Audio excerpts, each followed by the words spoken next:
High profile కేసులకు care of గా మారింది నార్సింగి పోలీస్ స్టేషన్. అక్కడికి వచ్చే కేసులన్నీ కూడా సెలబ్రిటీలే కావడం చాలా ఫేమస్ అయిపోతుంది ఈ ఠాణా. ఓ వెలిగి భారీగా అభిమానులు సంపాదించుకున్న సెలబ్రిటీలపై నార్సింగి పోలీస్ స్టేషన్లోనే వరుసగా కేసులు నమోదవుతున్నాయి. ఒక్కొక్కరిపై ఒక్కో ఆరోపణలతో ఎఫ్ఐఆర్లు బుక్ అయ్యాయి.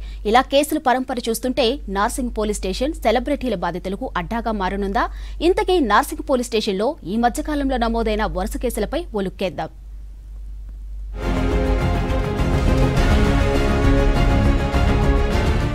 ఇటీవలి కాలంలో నార్సింగి పోలీస్ స్టేషన్ మీడియాలో పాపులర్ అయిపోయింది. ఈ ఠాణాలో హై ప్రొఫైల్ సెలబ్రిటీలు ఒకరు పోతే మరొకరు అన్నట్టు కంప్లైంట్స్ తో బిజీగా మారిపోయింది. వరుస లిస్టు చూస్తే చాంతాడంతా అవుతుంది. నార్సింగ్ పోలీస్ స్టేషన్ లిస్టులో చేరిన సెలబ్రిటీలు రోజుకో ట్విస్ట్ తో సెన్సేషనల్ అవుతున్నారు. రీసెంట్ గా యూట్యూబర్ హర్ష సాయిపై బాధితురాలు ఫిర్యాదు చేసింది. తనను పెళ్లి చేసుకుంటానని నమ్మించి లైంగిక దాడికి పాల్పడి 2 కోట్ల రూపాయలు డబ్బు తీసుకున్నాడని ఆరోపించింది. కోట్ల రూపాయలు దానం చేసే వీడియోలతో హర్ష సాయి ఫేమస్ అయ్యాడు. ఇప్పుడు నార్సింగ్ పోలీసుల క్రైమ్ లిస్ట్ లో చేరిపోయాడు.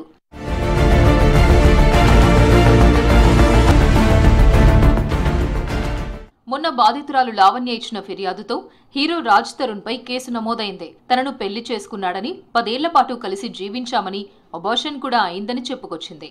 మాల్వి మల్హోత్రా పరిచయంతో రాజ్ తరుణ్ మారిపోయి మోసం చేశాడని ఫిర్యాదులో పేర్కొంది. హీరో రాజ్ తరుణ్ పై పలు సెక్షన్ల కింద కేసు నమోదైంది. న్యాయవాదుల ఎంట్రీతో కేసు విచారణ ట్రయల్స్ లో ఉంది. రాజ్ తరుణ్ పై ఫిర్యాదు చేసిన నాటి నుంచి బాధితురాలు మీడియా వేదికగా తనకు జరిగిన అన్యాయంపై మాట్లాడడంపై శేఖర్ భాష అనే ఆర్జే వ్యతిరేకించారు. ఇలా వివిధ టర్న్లు ట్విస్ట్లతో రాజ్ తరుణ్ కేసు కొద్ది రోజులుగా మీడియాకు, మెయిన్ గా సోషల్ మీడియాకు మంచి స్టఫ్ ఇచ్చింది. ఉయ్యాల జంపాల సినిమా నుంచి ఎన్నో వినోదాత్మక సినిమాలతో అలరిస్తున్న హీరో రాజ్ తరుణ్ ఇలా నార్సింగ్ పోలీసుల క్రైమ్ లిస్ట్ లో చేరిపోయాడు.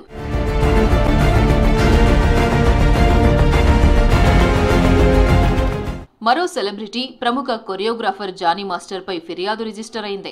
తనను జానీ మాస్టర్ వేధించాడని ఓ లేడీ కొరియోగ్రాఫర్ ఫిర్యాదులో పేర్కొంది.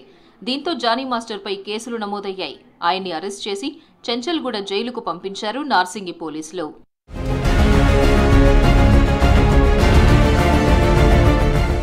ప్రముఖ YouTuber, Bigg Boss fame Shanmukh Jaswanth పై కూడా ఇలాంటి కేసులే నమోదయ్యాయి. షార్ట్ ఫిలిమ్స్ లో ఛాన్స్ పేరిట షణ్ముఖ్, అతని సోదరుడు సంపత్ వినయ్ తనను మోసం చేశారని బాధితురాలు నార్సింగి పోలీసులను ఆశ్రయించింది. సంపత్ పెళ్లి చేసుకుంటానని చెప్పి మోసం చేసి మరొకరిని వివాహం చేసుకున్నాడని ఫిర్యాదు చేసింది.